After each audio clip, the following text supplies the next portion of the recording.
O Gasparetto, teu irmão, o Irineu, veio aqui, aí incorporou... Bonito aquele programa, hein? Hein? Eu achei tão bonito, você não gostou? tão sensível, gostei demais. Aí você ficou com inveja e disse... eu vou lá também, falei um escândalo lá também. Não, porque você já tinha vindo... E foi ótimo o nosso trabalho aqui também. Foi muito simpático, só que você não pintou, não tinha pintado. Não. Aí eu disse assim, não, vem, mas vamos pedir pra ele pintar e tal. Então vamos embora. E antes da gente começar a falar sobre isso, sobre o fato de você pintar, tem alguma coisa que mudou em você? O que é? Você cortou o cabelo? Eu tava com um cabelão assim, comprido, aí passei a tesoura, por causa do calor. Você ficou mais Eu gosto de mudar toda hora, né, João? Eu acho que as presenças que eu tenho desse pessoal meio pirado, que são esses artistas, eu tô sempre agitando. Mas eles morrem e continuam pirados? Continua. Às vezes piora. Não aprenderam nada? Não, às vezes até piora. Tem uns que pioram, né? Bom, também você tem que entender o que é essa piração. Eu acho que a cabeça deles, né, a piração deles, quando não é negativa, não é destrutiva, porque alguns deles era bem destrutivo, né? Mas, por exemplo, Picasso tem uma piração incrível, né? Bonita demais, né? Pra mudar. Incrementa só, né? Mas eles continuam assim... Modigliani aparece de vez em quando? Modigliani é muito frequente. E o Piradão também? Não. O Modigliani tem uma história diferente. O Modigliani, ele já teve uma reencarnação rápida de 16 anos. E para disciplinar ele, porque ele estava completamente pirado. Para disciplinar, ele veio como que sargento do exército? Não. Ele veio numa família, aqui no Brasil, com pais muito severos, filho único, morreu num acidente e viveu pouco tempo, mas foi criado assim com muita severidade. Pais muito católicos, muito sérios, entendeu?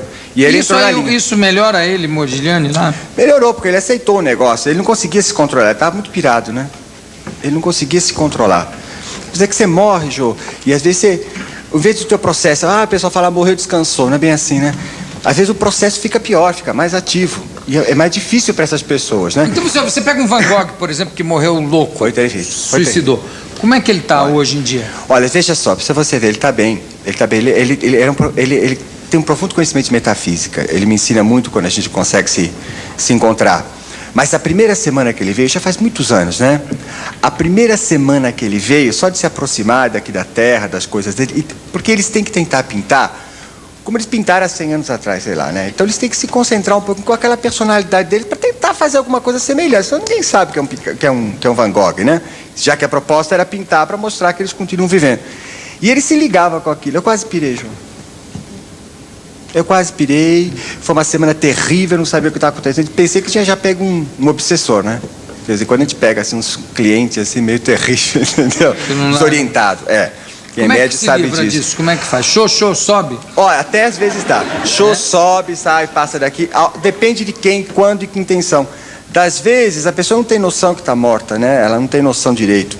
Então, mesmo tendo morrido há tantos anos? Tem gente, Jô, que tem gente que morre, volta, não tem a menor noção de nada. Para eles tudo é um sonho. Não tem noção. Porque você tem que ter cabeça para isso. Um pintor que tenha sido drogado, tenha morrido por drogas. Mas isso não quer dizer nada.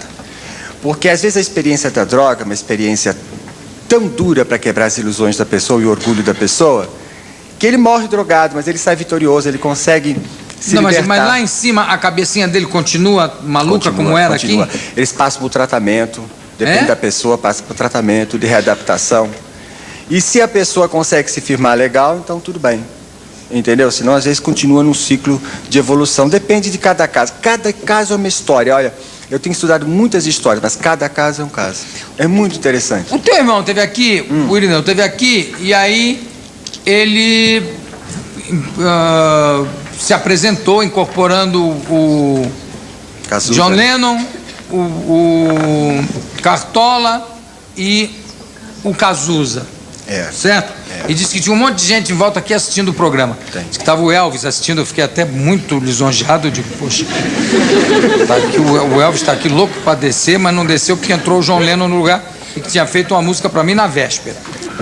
Eu fiquei super lisonjeado. Agora, ele diz o seguinte, não é ele que escolhe. Não. Você escolhe quem você quer que venha? Não. Veja bem, o que acontece é o seguinte, gente. esse pessoal, depois que passou para um outro lado, a preocupação deles é de alguma forma tentar entrar em contato com a gente e tentar dizer, olha, a coisa continua. Mas o único instrumento que eles têm, possível atualmente, né, a tecnologia não chegou lá ainda, é a sensibilidade das pessoas.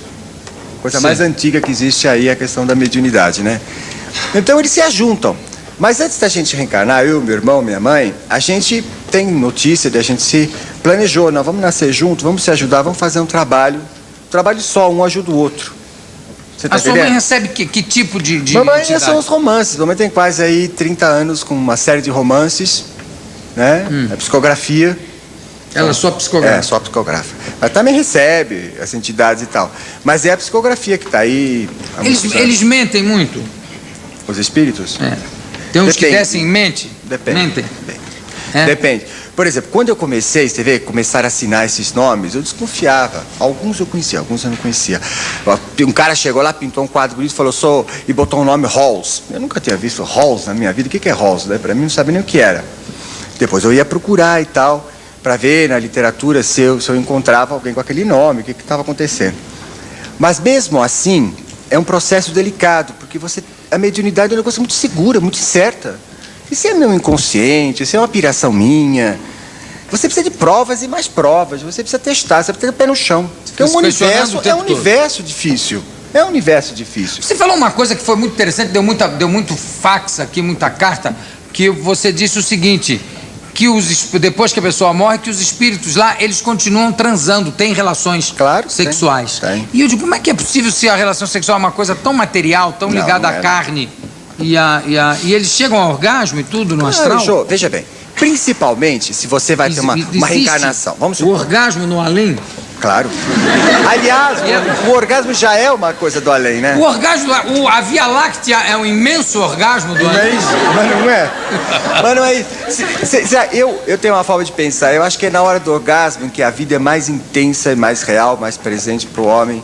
Eu acho que a presença, se você tem Deus como vida, como grande poder da vida, eu acho que é no orgasmo e na força que ele traz depois, tudo aquilo que ele faz conosco, eu acho uma coisa até muito espiritual. Mas como é que consegue isso sem o lado material para completar? Mas você tem o corpo astral. O corpo astral é uma das coisas mais interessantes. Por exemplo, este corpo é cópia do teu corpo mesmo. Esse daqui é uma cópia. A própria genética... Mas o meu corpo astral é tão gordo quanto o meu igualzinho. corpo. É? Igualzinho, Jô. Você dorme, você sonha, você não tá magro, né? Você se vê no sonho, você não tá magro. Você tá gordo, você é gordo. É verdade. Eu nunca pensei nisso, mas... E vai continuar gordo depois que morrer. A menos... Crescer, vai virar um esqueletinho. Esse não tem jeito. Mas a tua forma mesmo, que ela vem muito do teu psiquismo, né? Até você depois, você sabe como você ficou confortável, né? Tua carreira depende também disso, né? De ser gordo, a tua figura pública, tudo isso começou a fazer parte muito forte de você.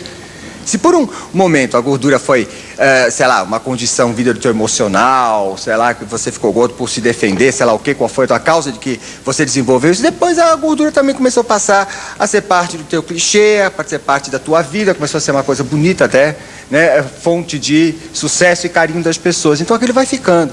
Se você morre e se você continua com essas mesmas coisas, você continua com a mesma aparência. E a pessoa que opera? Opera a barriga, tira a barriga. O corpo astral também tira a barriga? Não, depende. Depende, isso é uma pergunta boa, depende. Veja bem, às vezes o processo da doença é aquele expurgo de alguma coisa. Porque o corpo astral, ele é muito sensível ao terceiro corpo, que é o corpo mental. Eu estou falando de uma cirurgia plástica. É claro. Né? Então você faz, ele se modifica. Ele se modifica de acordo. Como também, se você começar a transar muito, dentro de um positivismo, a tua imagem bonita, você modifica a matéria. E o travesti, por exemplo, que faz uma operação transexual que se transforma de homem em mulher, o que acontece com o corpo astral dele? É violentado? Se sente violentado? Se sente... Olha, eu acho que... Não, às vezes é o contrário. Tal é o desejo de ser mulher, que os órgãos no corpo espiritual dele, no corpo, né, corpo etéreo, ele começa a se transformar e se tornar feminino. Não briga. Opa, não mexa aí, não faça isso, não. Ele assume... E ele assume e fica com aquela forma, é lógico. Porque você vê, se o nosso corpo físico já é tão plástico, imagine um corpo que Para quem está lá é sólido. Não pensa que você vira fumacinha, não. Para quem está lá é sólido. Mas ao mesmo tempo que é sólido, ele não está sob as leis da matéria densa. A matéria densa é um mundo muito limitado, muito severo. Lá a coisa é mais ampla e mais fácil de você lidar no nível da tua mente. Então ele sofre com muita mais facilidade as transformações dos seus desejos, das suas atitudes interiores. Você compreendeu? Gasparito, eu tenho uma dificuldade muito grande de acreditar em reencarnação. Vou explicar por quê. Tá? Então você me deu uma explicação. É que todo mundo que reencarna espíritos do passado. Tá? Eu fiz essa pergunta para uma pessoa. Eu já falei isso aqui, quero te falar porque ninguém me dá uma resposta satisfatória. Quer dizer, reencarna, eu fui egípcio, eu fui grego, eu fui aia de Ramsés II. Quer dizer, nunca. De vidas passadas. De vidas passadas. Como se sabe que fora do mundo não existe essa relação espaço-tempo, quer dizer, os espíritos. Depende. Ai, como eu queria ter respondido a pergunta. Fiquei em casa. Aí eu responderia assim. Eu falaria isso. Mas não há, quer dizer, fora do quer dizer, dentro de um outro universo não material, não existe isso. Quer dizer, o futuro e o passado estão acontecendo ao mesmo tempo. Não é assim. Espera um pouquinho, Jô. Isso existe. Deixa eu acabar minha pergunta. Você é a mesma japonesa. Fica nervoso. Se o passado e os... Enfim, se pela física essas coisas se passam, podem, teoricamente, se passar ao mesmo tempo, por que é que nunca ninguém reencarna aqui e diz assim, eu fui prefeito de Chicago no ano 5000, ou eu fui empregado da CMTC no ano 3012, se é que ainda vai ter a CMTC no ano 3012. Enfim, por que não reencarna ninguém do futuro para vir aqui para evoluir? Porque a evolução não depende da evolução histórica. Veja bem, nossa mente está estruturada em tempo e espaço. Passado, presente e futuro. Essa é uma estrutura muito forte para nós, o nosso nível de consciência de vida. Sim. Então, essas são condições psicológicas em que a consciência está evoluindo. Muito bem. Quando você sai da matéria, você não perde a noção de tempo e espaço. Não pense que você morreu, aí não tem mais tempo, não é nada disso. Não, mas você não perde a noção do tempo e espaço, mas você vai se encontrar com espíritos do ano 6000 e tanto. Não vai não, senhor, não é assim não. Por que não? Porque veja bem, para você se eles estão lá, se eles já morreram, já estão lá. Não estão lá e não estão disponíveis a você. Depende se você tem capacidade de... Como estão aqui agora, mas você pode perceber? Não, mas se eles já morreram, eles estão lá. Eles poderiam voltar. Existe pessoal, planos, vai voltar. Você nasceu, mas você vai voltar assim, lá. Pense em planos diferentes de consciência e de vida. Todos juntos. Aqui é um consenso de realidade, um nível de consciência. E você tem outros aqui. Aqui é maneira de dizer, né? Aqui você tem outros consensos. Por exemplo, eu sou uma pessoa que tem uma sensibilidade que de repente fica entre dois consensos e consegue perceber um pouquinho a mais do que aquele que é o nosso aqui, chamado material. Você morre, você não vai perceber assim, depende se você tem cabeça para poder perceber. Você não pensa que você vai morrer, não, porque eu vou lá no reino de luz, no reino dos grandes anjos, das figuras extraordinárias, que eu vou chegar e vou encontrar, estão lá me esperando para bater papo. Não tem nada disso não, para ver se você tem consciência para viver num mundo sem tempo, sem espaço, ou tempo e espaço numa noção completamente diferente daquela. Mas tem uma ordem superior que ordena tudo isso, não tem? Tem a coordenação. Então essa ordem superior não pode chegar e pegar um espírito como Mussolini e dizer, agora você que foi Mussolini, você vai voltar e vai ser monge numa abadia da Idade Média, em 1180. Não pode? Não, sabe por quê? Quando acaba o tempo e espaço, para essas consciências mais avançadas, que eles transferem a consciência para um outro nível, um estado de nirvana, esse estado especial de consciência, eles não têm mais interesse dessa trajetória. Para eles mas não o Mussolini tinha que voltar para pagar alguma coisa. Então volta lá. Volta lá de talvez ele esteja aí de favelado. Talvez ele esteja aí de favelado. Talvez ele esteja aí reencarnado com algum político. Lá em cima. Bom, eu vou chamar o reloginho aqui e nós vamos continuar com mais um papo com o Gasparito, que dessa vez ele não escapa sem pintar pra gente aqui. Você não sabe quem vai aparecer, né? Não tem certeza. Não sabe? Nada. Mas você já está sentindo alguém aqui em volta? Já, porque quando você me convidou e pediu para pintar, eu pedi primeiro para eles, né? Vocês querem ir? Vamos sim. Então eles se organizaram, vamos ver o que dá, né? Então, estão aí do lado já. Quem mais? Quem tem aqui? Já tem? Tem, eu tô vendo Toulouse. Toulouse está aqui, que é um meu favorito. É um dos meus grandes favoritos. Viu? Ele está onde? Que lado dele? Aqui tem. Não me deixa nervoso! Olha, a gente vai sentir umas cosquinhas lá, uns arrepios, né? É um dos meus favoritos, Toulouse. E eu sempre explico isso aqui para todo convidado, sobretudo quando a gente está tratando desse assunto mediúnico, que quem está sentado ali à direita é o Tião. Ninguém está vendo uma entidade. Aquilo não é um preto velho que me protege.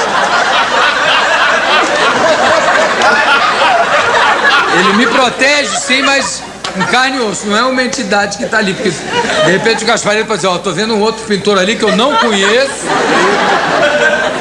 Bom, então nós vamos voltar, vou chamar o reloginho, e aí o Luiz Antônio Gaspareto vai finalmente pintar pra gente aqui. Te agradeço demais, vou chamar o reloginho. Willem, vamos lá, roda aí o reloginho. Para pintores.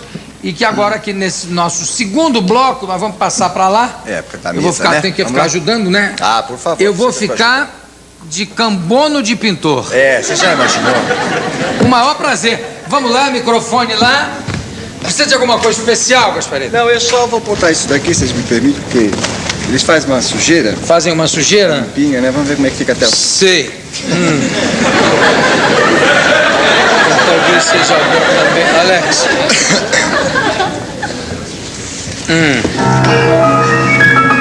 Sapato, fica à vontade, porque Ele suja mais pra que lado? Qualquer um, não tem jeito. Senta aqui, pega a cadeira, põe aqui. Posso ficar em pé? Pode, também pode. Você só... Agora você tem que segurar aqui com uma certa... É porque eu em pé fico mais à vontade. Porque na hora que eu entrar no trânsito não dá nem pra conversar, então é rápido. Agora você segura aqui nessa ponta e nessa, assim, ó. Firme. Tá legal? Aqui e aqui? Isso. É isso? Porque a coisa é essa. Rápido. Pega um avental lá pra mim antes. Não tem, né? Então vai assim. Mas não vai borrar, não. Então vamos embora.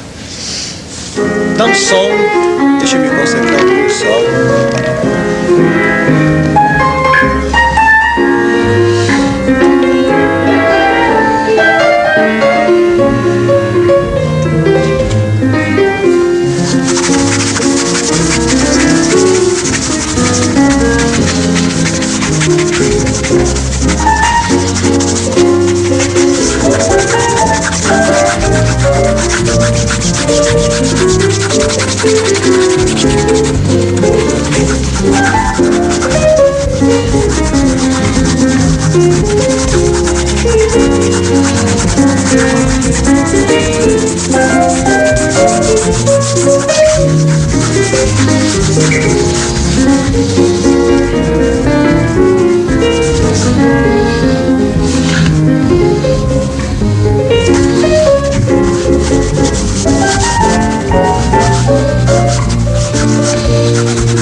Renaud Dufin. Vai segurando aqui.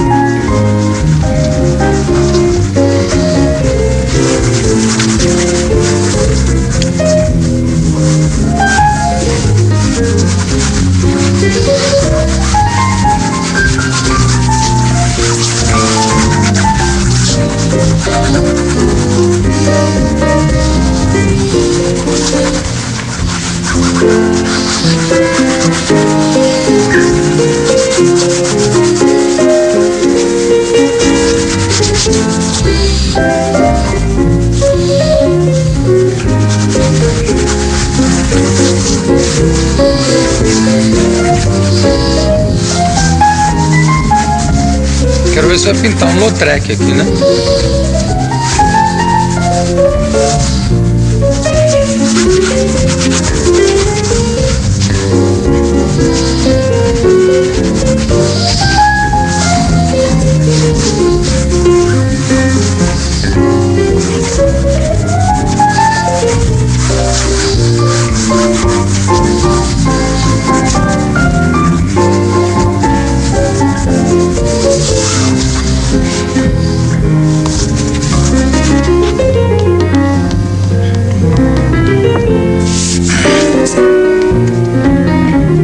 Renoir.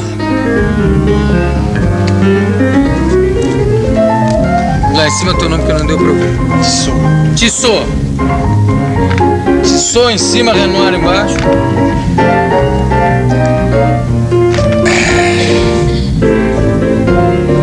E agora é tinta mesmo.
Aqui não tá dando pra eu ler.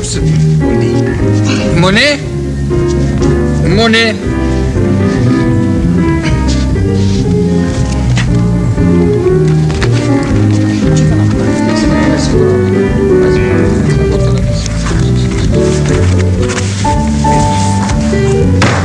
Ça, c'est ce film. C'est tout ceci. Les yeux, comme tu veux. Hein? Os olhos, ele disse que aqui basta, Dani, os olhos. Les oreilles sont ici. As orelhas. Ça. Cabelo. Já. Nariz. Boca.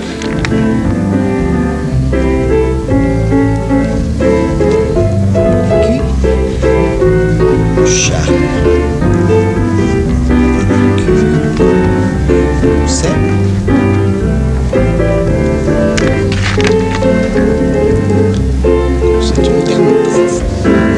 Ici. Então, a moça está botando umas flores ali no cabelo, como é uma moça.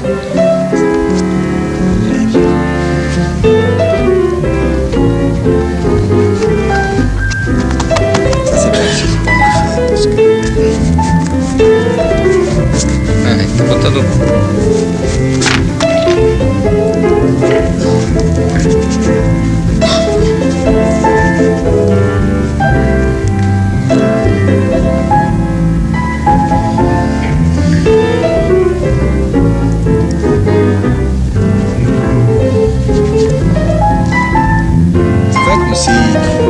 Comme l'heure devient change.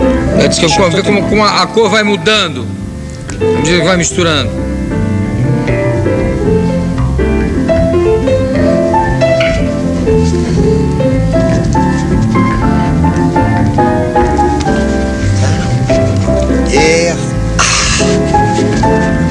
Hier. Et à la fin, on fait comme ça. Dans la définition, l'expression.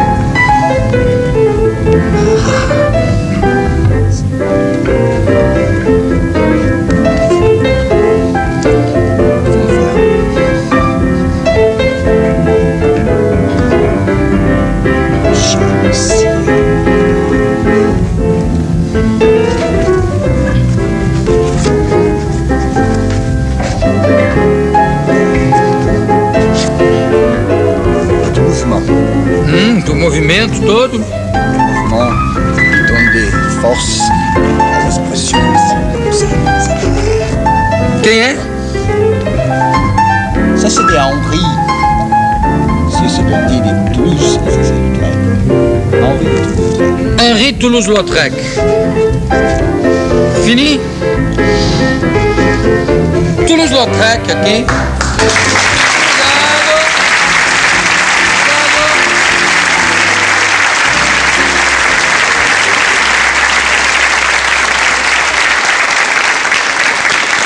Parabéns.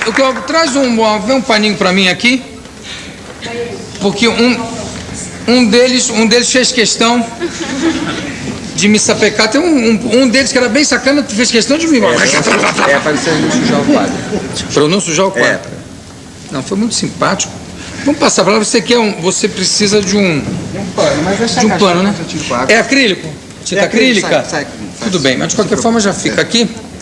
Vem cá, muito obrigado. Uma salva de palmas aqui.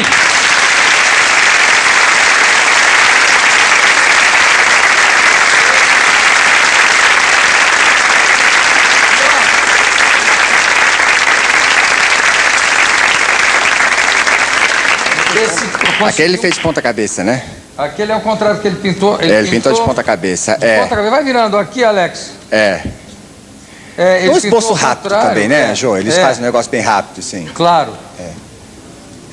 Agora, o Toulouse é meu, né? Presente dele pra mim? Pode ficar. É meu? Tá na cara, né? Puxa, que maravilha. Bom, Gasparetto, além disso tudo, você ainda acha tempo pra estar lançando 3 livros de autoajuda? E esse é meu papo predileto, porque... Como é que é isso?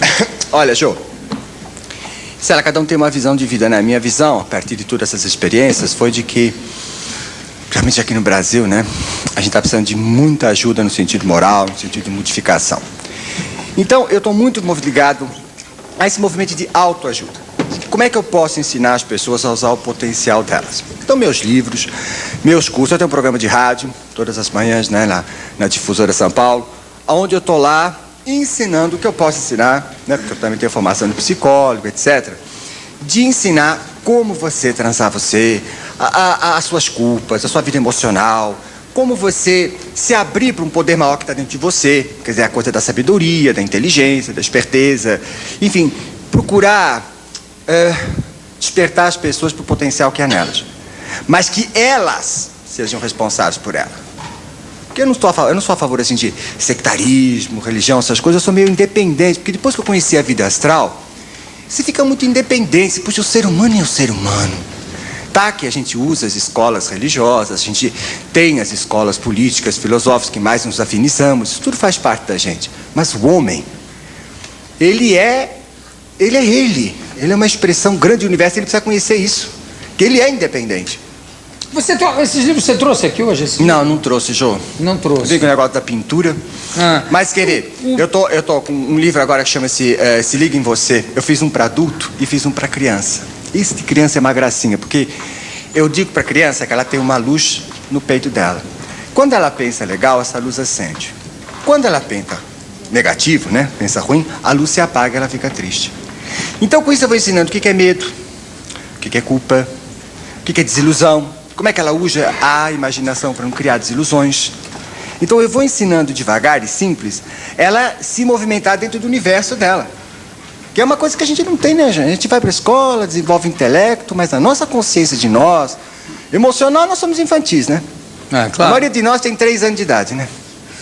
3, 4, né? Somos crianças disfarçadas de adultos, por causa da, né, inabilidade de lidar com a gente. Então eu tenho me dedicado, mais do que a isso, porque isso eu faço assim só em programas, ou agora vou fazer na Espanha, mas eu tenho me dedicado no Brasil à educação de autoajuda, educação de adultos, que é o que eu mais acredito. Eu dedico minha vida a isso. E você faz isso exatamente aonde, Gasparetto? Olha, eu criei... Tem um consultório, você faz na tua casa, tem eu criei um espaço. Um espaço. É um espaço. Como é que se chama? Vida e Consciência. Hein? Vida e Consciência. Vida e Consciência, fica onde? Ele fica ali na rua Professor Serafim Orlandi, 356, ali perto de Ipiranga, porque eu sou de Ipiranga, né? Nasci no Ipiranga e acabei ficando lá, né? E lá também tem o centro, onde eu faço todo esse trabalho mediúnico, mas esse é um trabalho, digamos, o centro é um trabalho voluntário. Nesse espaço é um trabalho profissional, né? E eu, então, faço o curso para adultos de autoajuda. Esse projeto chama-se Vida e Consciência, que é onde eu comecei a ensinar as pessoas a ser o próprio terapeuta delas. Qual é a primeira lição disso tudo, Gasparetto? De todas? Primeiríssima.